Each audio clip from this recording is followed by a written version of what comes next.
Welcome to green board. मेरा नाम है मनदीप। इस वीडियो में करेंगे क्लास 10th के सब्जेक्ट मैथ चैप्टर नंबर 7 जिसका नाम है कोऑर्डिनेट ज्योमेट्री। कोऑर्डिनेट ज्योमेट्री की ये इंट्रोडक्शन वीडियो होगी। इंट्रोडक्शन में हम कॉन्सेप्ट और फॉर्मूले सभी चीजों को समझेंगे जिससे हमें हेल्प मिलेगी एक्सरसाइज के क्वेश्चंस को सोल्व करने में।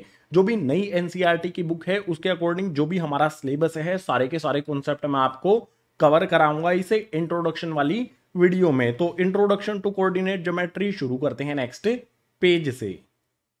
इस चैप्टर में गाइज मेनली 3 फॉर्मूले हैं। सबसे पहले डिस्टेंस फॉर्मूला, दूसरा है गाइज सेक्शन फॉर्मूला और तीसरा है एरिया ऑफ ट्राइंगल। अगर आपने इन तीनों फॉर्मूलों को समझ लिया किस तरह से अप्लाई करना है तो बिल्कुल सिंपल हो जाएगा ये चैप्टर आपके लिए। सो डिटेल में इन तीनों फॉर्मूलों को एक एक करके डिस्कस कर लेते हैं। स्टार्ट करते हैं डिस्टेंस फॉर्मूला से। नेक्स्ट पेज पर सबसे पहले डिस्टेंस फॉर्मूला हमारे सामने लिखा गया है जो है under root x2 minus x1 का होल स्क्वायर प्लस में y2 माइनस y1 का होल स्क्वायर। इस फॉर्मूले का यूज होगा किन्हीं भी दो पॉइंट्स के बीच का डिस्टेंस फाइंड करने के लिए। एग्जांपल लेकर समझ लेते हैं। मान लो हमें कोई a और b पॉइंट दिए गए हैं। a पॉइंट के कोऑर्डिनेट्स हैं 2, -3 और b पॉइंट के कोऑर्डिनेट है -6, 3। अगर हमें A और B पॉइंट के बीच का डिस्टेंस फाइंड करना है तो हम इस वाले फॉर्मूले का यूज करके बिल्कुल इजीली फाइंड कर सकते हैं। जो भी हमारे A और B के कोऑर्डिनेट्स हैं इसमें x1, x2, y1, y2 कौन सी वैल्यूज होंगी ये समझ लेते हैं। सबसे पहले जो हमारा सबसे पहला पॉइंट होगा इसमें ब्रैकेट के अंदर जो सबसे पहले वाली वैल्यू है ये हो जाएगी हमारी x1 और जो दूसरी वाली वैल्यू है ये हो जाएगी हमारी y1। बिल्कुल इसी तरह से जो सेकंड वाला कोऑर्डिनेट है उसमें सबसे पहले वाली जो हमारी ये वैल्यू है ये हो जाएगी हमारी x2 और जो सेकंड वाली वैल्यू है ये हो जाएगी y2। बिल्कुल सिंपल है। क्लास 9th में आपने ये तो पढ़ा ही होगा कि ब्रैकेट के अंदर जो भी फर्स्ट वाली वैल्यू होती है वो x है और सेकंड वाली y होती है। अगर हमें 2 पॉइंट दिए गए हैं तो फर्स्ट वाले पॉइंट के जो भी कोऑर्डिनेट्स हैं वो x1 और y1 होंगे और दूसरे वाले पॉइंट के x2 और y2 होंगे। हमें x1, y1, x2, y2 की वैल्यू पता लग गई है तो हम इस फॉर्मूले में वैल्यूज पुट करके a और b के बीच का डिस्टेंस इजीली फाइंड कर सकते हैं। कैसे फाइंड करेंगे? बिल्कुल सिंपल है। ए बी के बीच का डिस्टेंस फाइंड करना है तो सबसे पहले यहां पर लिखेंगे ए बी, इक्वल्स का साइन लगाएंगे।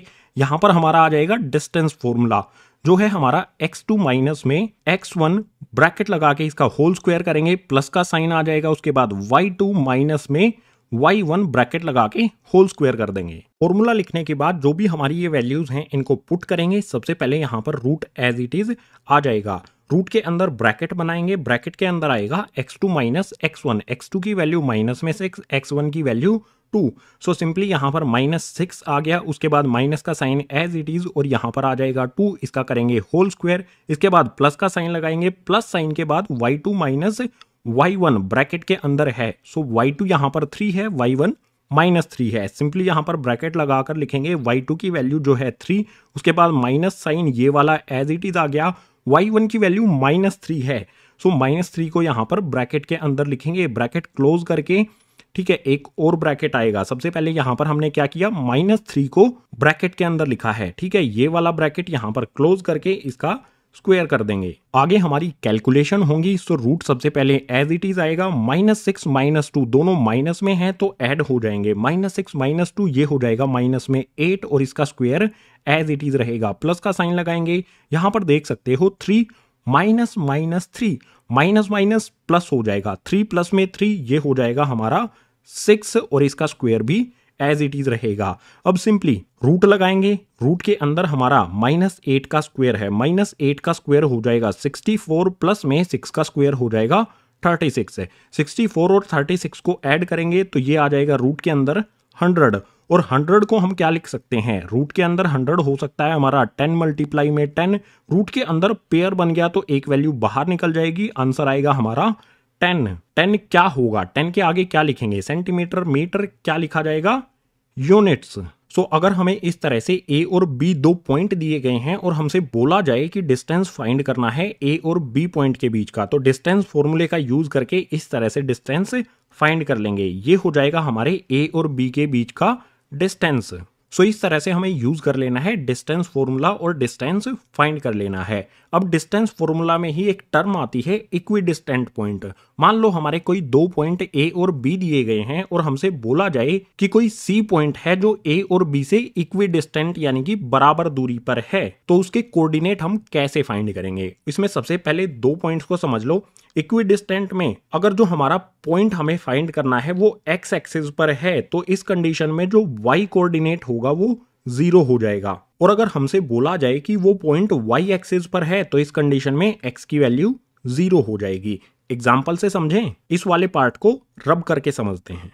इक्विडिस्टेंट वाली टर्म को समझने के लिए एक एग्जांपल ले लेते हैं, बिल्कुल सिंपल, हमें समझ में आ जाएगा। सो यहां पर एग्जांपल में है find the point on y axis which is equidistant from A and B. हमें एक पॉइंट फाइंड करना है। पॉइंट फाइंड करने का मतलब होगा पॉइंट के कोऑर्डिनेट फाइंड करना। सो एक ऐसा पॉइंट हमें फाइंड करना है जो कि वाई एक्सिस पर है और इक्विडिस्टेंट है ए और बी पॉइंट से। ए और बी के कोऑर्डिनेट हमें यहां पर दिए गए हैं। सपोज कीजिए जो भी हमें पॉइंट फाइंड करना है जो इक्विडिस्टेंट है ए और बी पॉइंट से, वो पॉइंट हमारा सी है। इसके कोऑर्डिनेट्स हमें पता लगाने हैं। इसके कोऑर्डिनेट्स पता लगाने के लिए सबसे पहले हमें देखना होगा कि ये कौन सी एक्सिस पर है। सो यहां पर हमें दिया है ये वाई एक्सिस पर है। अगर ये पॉइंट वाई एक्सिस पर है तो एक्स की वैल्यू क्या होगी इसमें 0। सो सी के जो कोऑर्डिनेट होंगे उसमें एक्स की वैल्यू 0 होगी और वाई की वैल्यू को हम लेट कर लेंगे अपनी तरफ से कि ये y होगी। अब इस सी कोऑर्डिनेट, सी वाले पॉइंट के कोऑर्डिनेट्स पता लगाने के लिए हमें इस y की वैल्यू की जरूरत होगी। x की वैल्यू तो हमें पता चल गई है, ये 0 है। y की वैल्यू पता लगाने के लिए डिस्टेंस फॉर्मूले का यूज करेंगे। हमें कंडीशन क्या दी गई है कि ये सी पॉइंट a और b से इक्वल डिस्टेंस पर है, यानी कि a से c की दूरी और b से c की दूरी बराबर होगी। मैं ये लिख सकता हूं कि a से c का डिस्टेंस इक्वल होगा बी से सी के डिस्टेंस के। अब डिस्टेंस फॉर्मूला करके AC और BC का डिस्टेंस फाइंड कर लेंगे। इस साइड में AC का, इस साइड में BC का। सो सबसे पहले रूट लगा देंगे। जब भी आप इक्विडिस्टेंट वाला कॉन्सेप्ट यूज करोगे तो आपको रूट लगाने की जरूरत नहीं है। मैं लगा रहा हूं, आपको बताऊंगा क्यों नहीं लगाना है। सो सिंपली यहां पर मैं रूट बनाया, इसके अंदर लगाया मैंने ब्रैकेट। ब्रैकेट में हमने क्या फाइंड करना है, ए से सी का डिस्टेंस है। सो ए और सी वाले पॉइंट्स को हम यहां पर कंसीडर करेंगे, बी वाले को भूल जाओ। ए से सी के डिस्टेंस में हमारा x2 क्या होगा, सेकंड वाले पॉइंट का x की वैल्यू जो कि है 0 में से x1 यानी कि 6 को माइनस करेंगे। सो सिंपली यहां पर आएगा 0 माइनस में 6, ब्रैकेट क्लोज करके इसका करेंगे स्क्वायर, प्लस का साइन लगा देंगे। अब हमें क्या करना है, सेकंड वाले पॉइंट में जो y की वैल्यू है उसमें से माइनस करना है फर्स्ट वाले पॉइंट में y की वैल्यू। सो y माइनस में हो जाएगा यहां पर 5, ब्रैकेट लगाया, y माइनस में 5 किया, इसका होल स्क्वायर कर दिया, इक्वल्स का साइन लगाएंगे। यहां पर आएगा हमारा BC का डिस्टेंस। डिस्टेंस फॉर्मूले का यूज करके यहां पर हमने AC का डिस्टेंस निकाला है, इस साइड में BC का निकालेंगे। सो सबसे पहले रूट लगा देंगे, ब्रैकेट यहां पर लगाएंगे, ब्रैकेट के अंदर क्या करना है BC। सो B वाले कोऑर्डिनेट्स हमें देखने हैं। BC का डिस्टेंस निकालने के लिए सबसे पहले वाले ब्रैकेट में क्या होगा, 0 माइनस में -4। सो सिंपली 0 माइनस में -4 लिखा जाएगा। यहां पर ब्रैकेट क्लोज करके स्क्वायर लगा देंगे, प्लस का साइन लगाएंगे, उसके बाद y में से 3 को माइनस करेंगे। सो सिंपली यहां पर y माइनस में किया 3 और इसका कर दिया हमने यहां पर स्क्वायर। सोल्व कर लेंगे। सबसे पहले क्या होगा, इस साइड में भी रूट लगा है, इस साइड में भी रूट लगा है, तो रूट से रूट कैंसिल हो जाएगा। अब पता चल गया ना, इक्विडिस्टेंट का जब हम यूज करेंगे तो हमें रूट नहीं लगाना है, क्योंकि सबसे पहले हम रूट को ही कैंसिल कर देंगे। अगर हम ये रूट नहीं लगाते तो हमारी वैल्यूज क्या आती, जो रूट के अंदर दी गई हैं वो डायरेक्ट हमारी वैल्यूज यहां पर लिखी जा सकती थी। यानी कि इक्विडिस्टेंट वाला कॉन्सेप्ट जब हम सोल्व करेंगे तो उसमें रूट लगाना जरूरी नहीं है, डायरेक्ट हम इन वैल्यूज को लिख सकते हैं। चलो आगे सोल्व करते हैं। 0 में से 6 को माइनस करेंगे तो -6 ही रहेगा, इसका स्क्वायर है तो स्क्वायर आ जाएगा, प्लस में y -5 का यहाँ पर है होल स्क्वायर, ये एज इट इज रखेंगे, इक्वल्स टू में यहाँ पर आप देख सकते हो -4 माइनस माइनस प्लस, 0 में 4 को प्लस करेंगे तो ये 4 ही रहेगा, 4 का स्क्वायर हो जाएगा। इसके बाद प्लस का साइन लगाएंगे, यहाँ पर है y -3 का whole square. So y minus में 3 इसका whole square as it is यहां पर आ जाएगा। अब इसे आगे सोल्व करेंगे तो -6 का स्क्वायर है, -6 का स्क्वायर हो जाएगा गाइज 36 प्लस का साइन एज इट इज आ जाएगा। यहाँ पर हम फॉर्मूला लगा सकते हैं, ये किस फॉर्म में दिया गया है, a minus B whole square की फॉर्म में। So a minus B whole square का फॉर्मूला यहाँ पर अप्लाई कर देंगे। सिंपली सबसे पहले आ जाएगा y स्क्वायर, इसके बाद आ जाएगा यहाँ पर प्लस का 25 यानी कि 5 का स्क्वायर, इसके बाद माइनस में आ जाएगा यहाँ पर 2y और मल्टीप्लाई में 5 इक्वल्स का साइन लगा देंगे।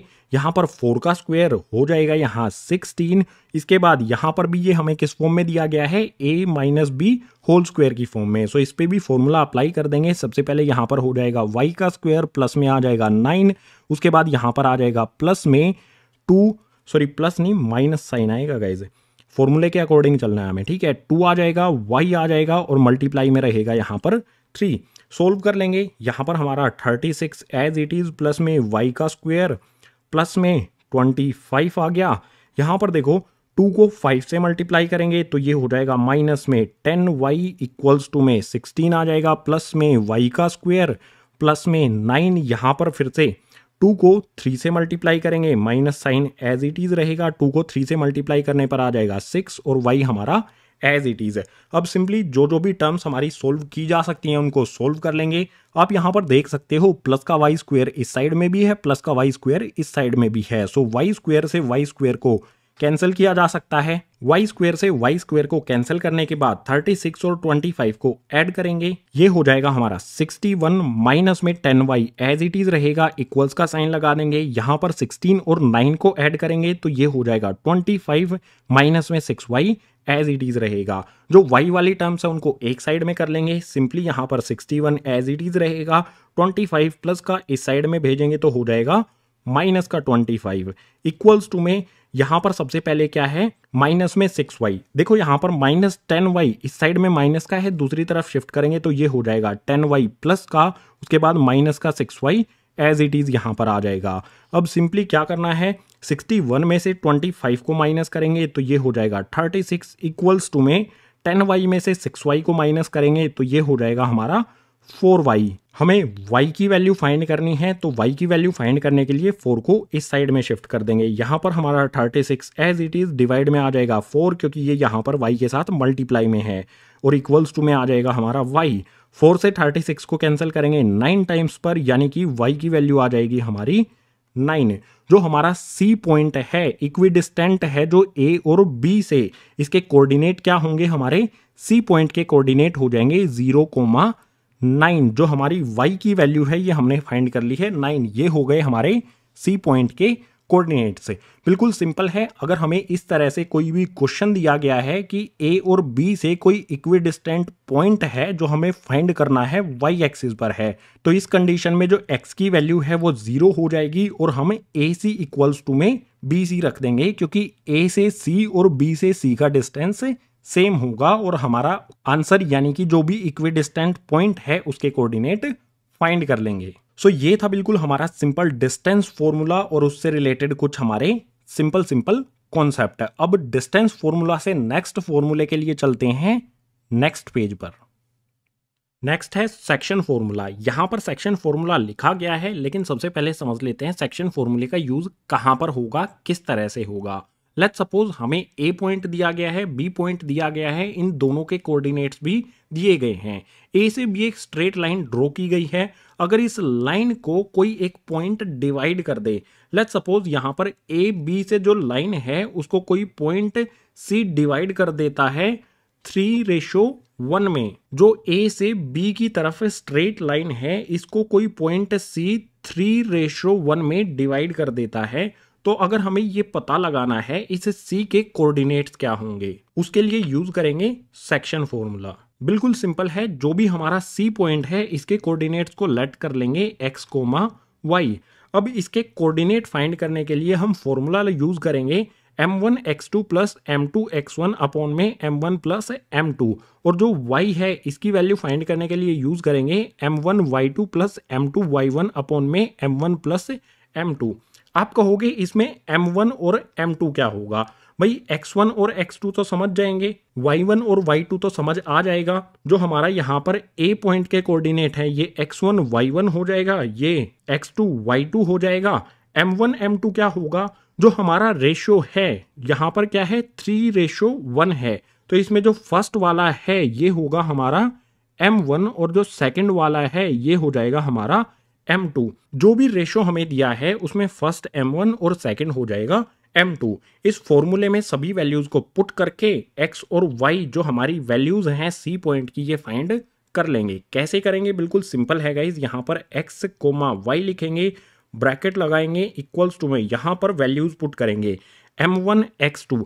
M1 की वैल्यू यहाँ पर रेशो क्या है M1 3, सो यहाँ पर आ जाएगा 3 मल्टीप्लाई में यहाँ पर है X2 की वैल्यू कितनी है 8, सो यहाँ पर आ गया 8 प्लस में M2 X1 की वैल्यू है 1 और X1 है हमारा 4, यानी कि यहाँ पर आ जाएगा 1 मल्टीप्लाई में 4 और अपॉन में M1 plus M2 M2 3 plus में 1 यहाँ पर हम लिख देंगे। इसके बाद कोमा लगाएंगे, यहाँ पर है M1 Y2। M1 की वैल्यू फिर से हमारी आ जाएगी 3 और जो हमारा Y2 है ये क्या होगा 5, इसमें होगा यहाँ पर मल्टीप्लाई प्लस में यहाँ पर होगा हमारा M2 Y1। M2 की वैल्यू फिर से होगी हमारी 1 और Y1 की वैल्यू आप देख सकते हैं यहाँ पर है -3। 1 में मल्टीप्लाई होगा माइनस में 3, ब्रैकेट यहाँ पर क्लोज कर देंगे। इसके डिनोमिनेटर में आएगा हमारा M1 M2 जो है 3 प्लस में 1।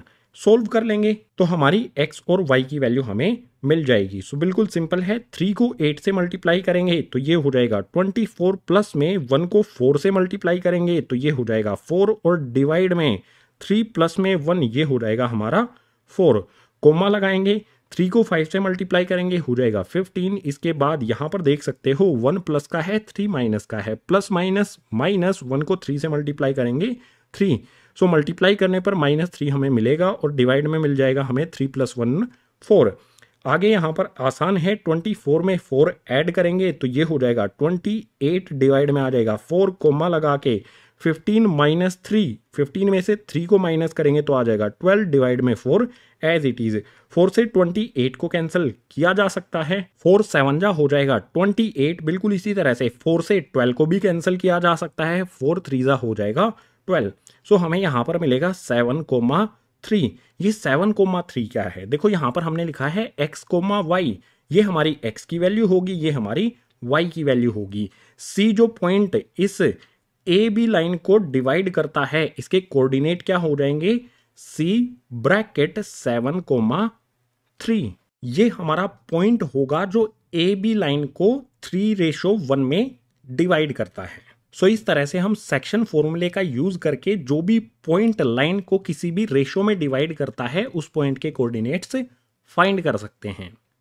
अब एक सेकंड सिचुएशन ले लेते हैं। मान लो हमारा जो ये C पॉइंट है इसके कोऑर्डिनेट हमें 7,3 दिए गए हैं, लेकिन रेशो जो 3:1 है ये हमें नहीं दिया गया है। हमें रेशो फाइंड करना है कि A और B जो ये लाइन है इसको C किस रेशो में डिवाइड करता है। सबसे पहले जो भी हमारा रेशो होगा उसको मान लेंगे M1 M2। हमें इस M1 और M2 की वैल्यू फाइंड करनी है, तो इसके लिए क्या करेंगे, इसी सेक्शन फॉर्मूले का यूज करेंगे। सिंपली यहां पर इसे रब कर देता हूं जो भी मैंने पहले किया था। अब हमें आंसर नहीं पता है कि हमारा M1 और M2 क्या है, हमें C के कोऑर्डिनेट दिए गए हैं। सो सबसे पहले जो भी C के कोऑर्डिनेट है यहां पर लिख देंगे। C के कोऑर्डिनेट हमारे क्या हैं यहाँ पर 7,3। सो ये आया 7,3। इसके बाद जो भी हमारा ये फॉर्मूला है इसमें वैल्यू पुट करेंगे। x1 x2 y1 y2 m1 और m2 की जगह पर m1 और m2 ही रखा जाएगा क्योंकि इनकी वैल्यू हमें फाइंड करनी है। सो सिंपली यहाँ पर आएगा m1, x2 की वैल्यू यहाँ पर देख सकते हो है 8, तो m1 मल्टीप्लाई में हो जाएगा 8 प्लस में m2, इसकी वैल्यू हमें m2 ही रखनी है। उसके बाद M2 के बाद क्या है यहाँ पर x1, इसकी वैल्यू है यहाँ पर 4, इसमें मल्टीप्लाई होगी, ठीक है।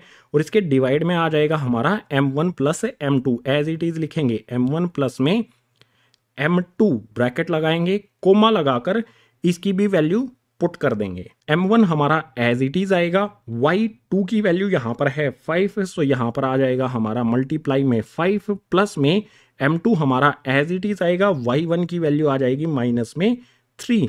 सो सिंपली इसके डिवाइड में m1 प्लस में m2 लिख दिया जाएगा। अब क्या करना है आपको, शॉर्ट तरीका बताता हूं।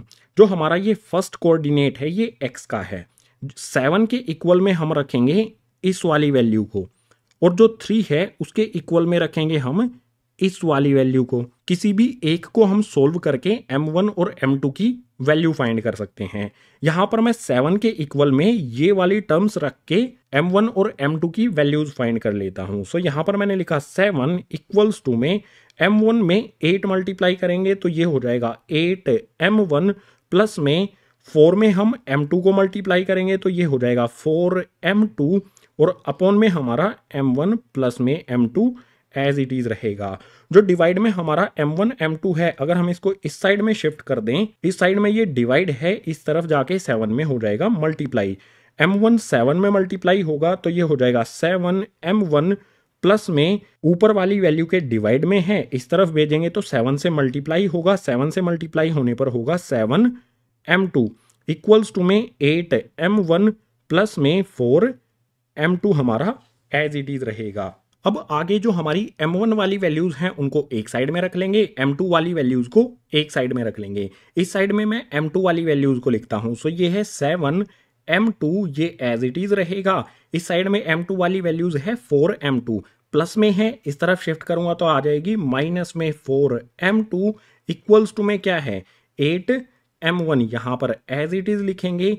इसके बाद यहां पर देख सकते हो m1 वाली वैल्यूज यहां पर है 7m, इसको इस साइड में लूंगा, प्लस में है, इस साइड में आकर हो जाएगी माइनस में 7m1। आगे इसको सोल्व करेंगे तो 7m2 में से 4m2 को माइनस करेंगे, ये हो जाएगा 3m2 इक्वल्स टू में 8m1 में से 7m1 को माइनस करेंगे तो ये आ जाएगा हमारा 1m1।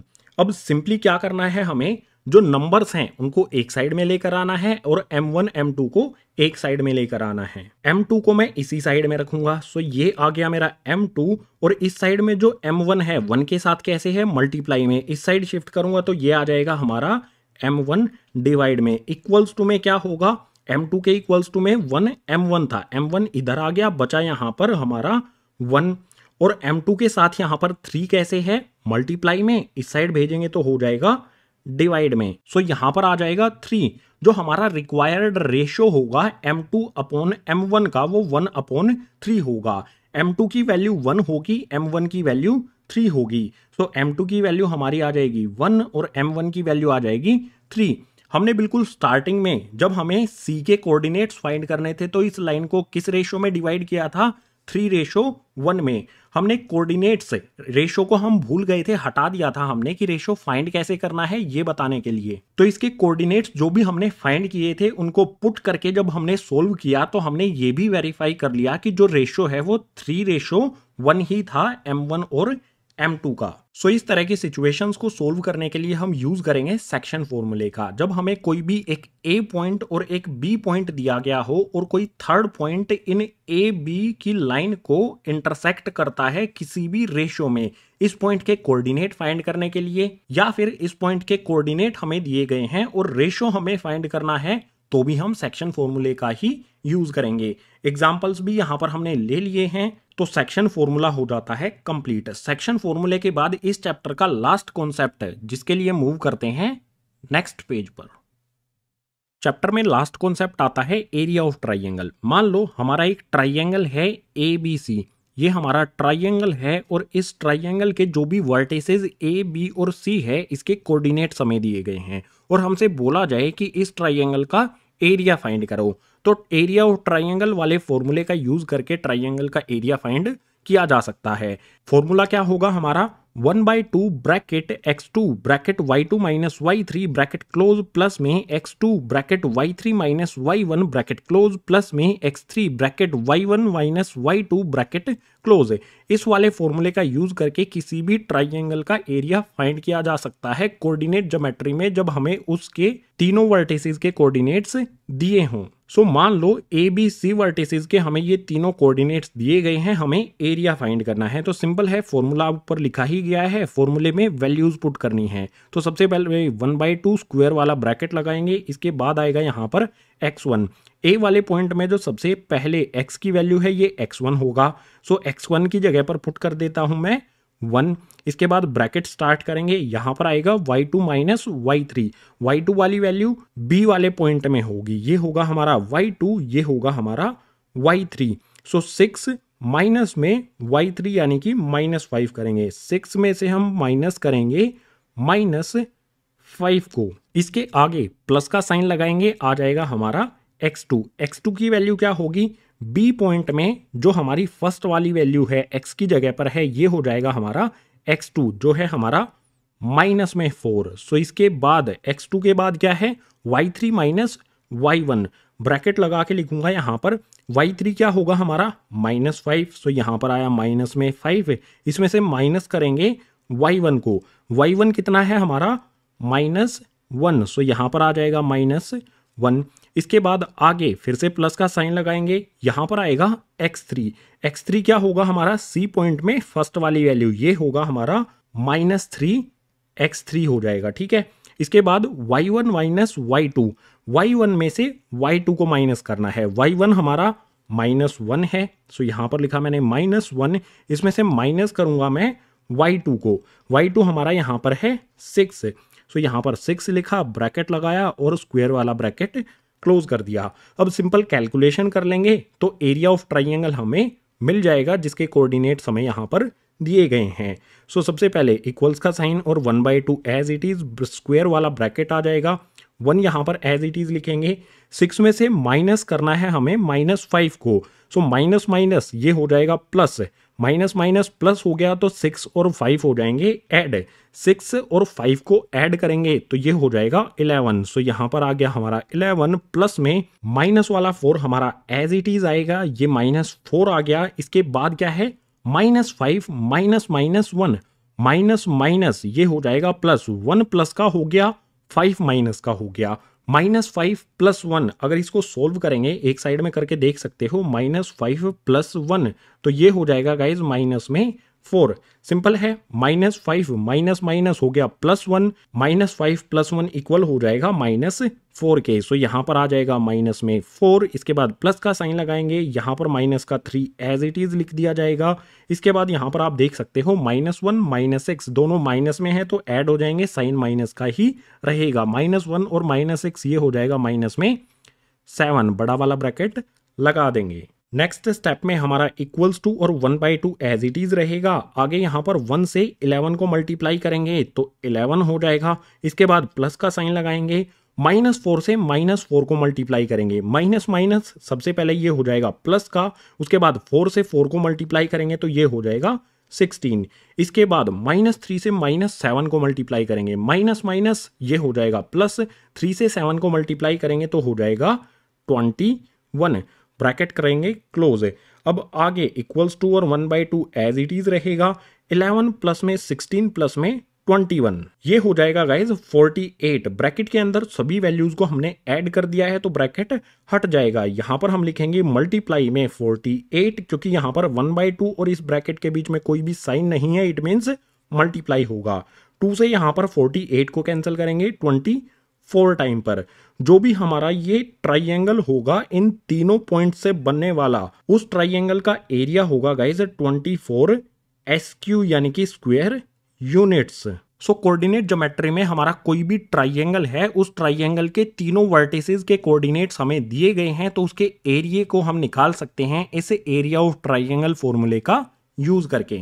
सो जो भी यहाँ पर हमें A, B और C के कोऑर्डिनेट्स दिए गए थे ट्राइंगल के लिए, उनको सोल्व करने पर उस ट्राइंगल का एरिया आ गया 24 स्क्वायर यूनिट्स। यहाँ पर आपको इसके अलावा 2 पॉइंट्स का ध्यान रखना है। सबसे पहला पॉइंट होगा कि कभी भी एरिया माइनस में नहीं आएगा।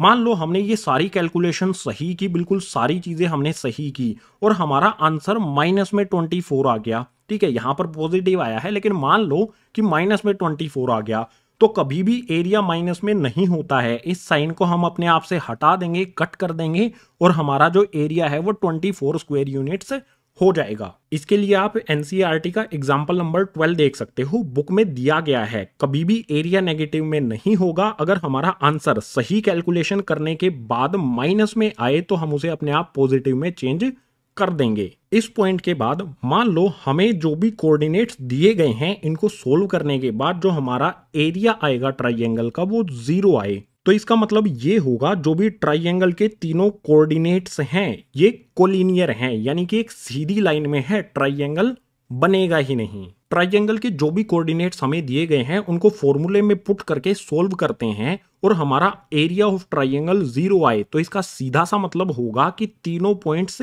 कोलिनियर हैं, यानी कि एक सीधी लाइन में पॉइंट्स बने हैं हमारे। फॉर्मूले के साथ साथ इन दोनों पॉइंट्स का भी ध्यान रखना है, बिल्कुल इजी हो जाएगा एरिया ऑफ ट्राइंगल वाला कॉन्सेप्ट आपके लिए।